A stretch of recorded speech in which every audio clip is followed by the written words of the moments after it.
your birthright, my boy. During the final moments of Fantastic Beasts and the Crimes of Grindelwald, the filmmakers attempted to pull off a reveal that would shock audiences and redefine an iconic character's familial lineage. However, when they revealed that Credence Barebones is a long-lost Dumbledore brother, no one really cared because it didn't have any direct impact on the movie we just spent 2 hours watching.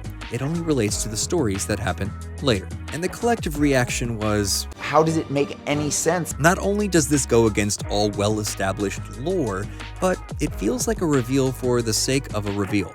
But that's kind of the problem with prequels. There's generally no new story to tell, so they have to dig into the past. And yet, a successful prequel has to tell a good story on its own terms and not just be full of fan-servicey connections to the previous movies. It seems like prequels are one of the new ways to keep your franchise juiced.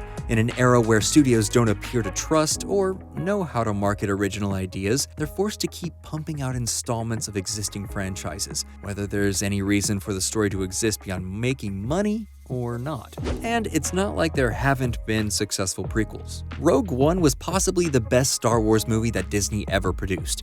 While we know that the Death Star's plans will be stolen, we didn't know that none of the main characters would survive, making for a movie that honored the past while also being its own thing. Going back further, The Godfather Part 2 managed to weave in Don Corleone's backstory that felt relevant and compelling on its own. So if there's a chance to bring a franchise back to life with younger, exciting actors taking on roles of beloved characters, why not?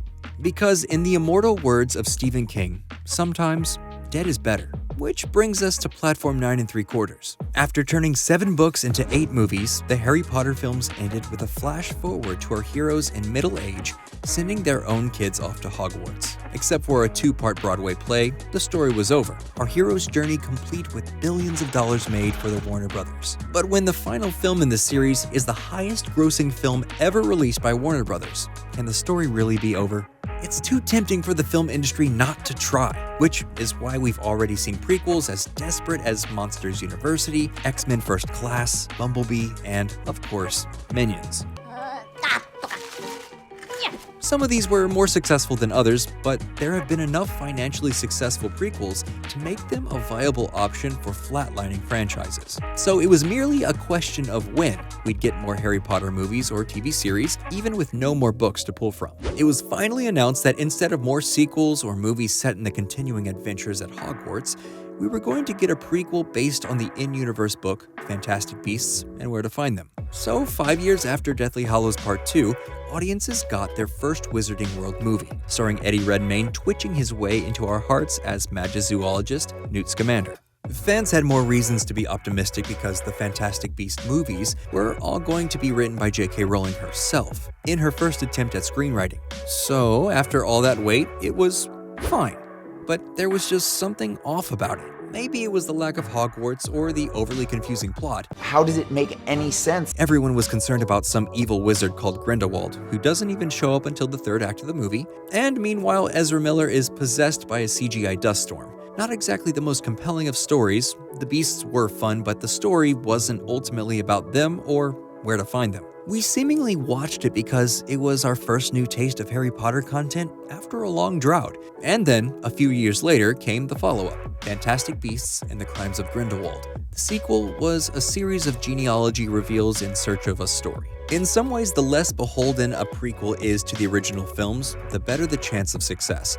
Although controversial amongst the fans, Prometheus and Alien Covenant are definitely their own thing, telling a new story with a different theme than the original Ripley-based movies. Consider that the Alien prequels are less about a single person going up against a scourge of aliens and a heartless corporation. That's been done, and Ridley Scott had no intention of making the same movie again. But rather, the focus is on David, an android who sets about kicking off an evolutionary war amongst 4 different species: the engineers, the xenomorphs, humans, and androids. Say what you want about the movies, but they're at least doing something we've never seen in an Alien movie before. Compare that to the Fantastic Beasts movie, which just hit the same beats as any Potter movie. A big evil that the good wizards must defeat while Dumbledore holds back important information that isn't revealed until the very end.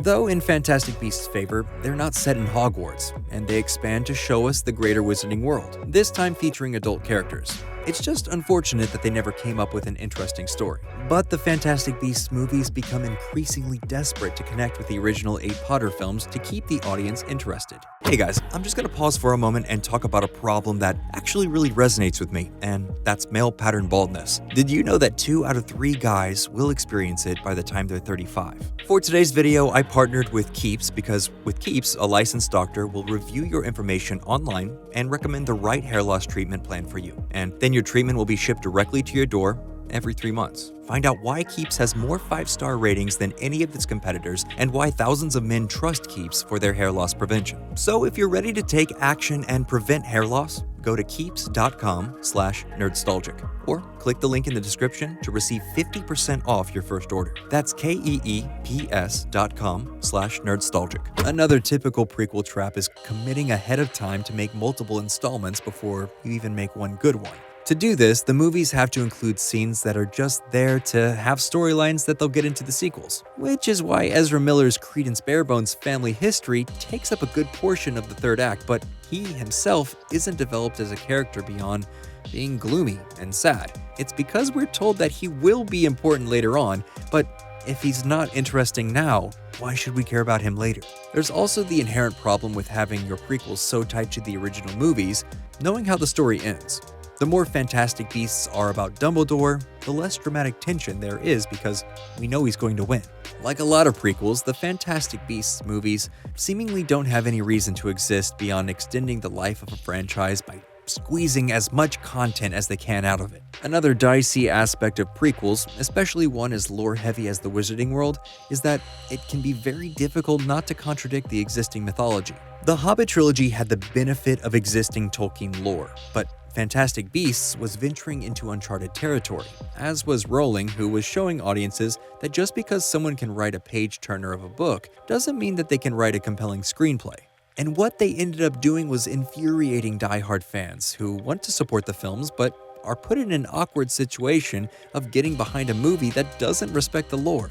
The Beasts movies have seemingly changed the entire direction, making Dumbledore the driving force behind these movies, and not the Beasts. Shouldn't a movie about Fantastic Beasts be about the Beasts? With all the changes to existing lore and piling on more backstory and sacrifice of actual story or characters to care about, it's no surprise that The Crimes of Grindelwald is the lowest grossing and worst reviewed Wizarding World movie yet. Prequels may seem like easy cash-ins, but to pull them off, you not only need to tell an entertaining standalone story, but it also has to line up with the existing films that fans know by heart. When they work, they provide a deeper and new look at a beloved universe. And when they don't, they feel like soulless cash-ins that simply want our money. In the end, making a prequel just to keep a franchise alive is a bit of a monkey's paw situation. Yeah, the franchise you love is back, but is this how you want to remember it?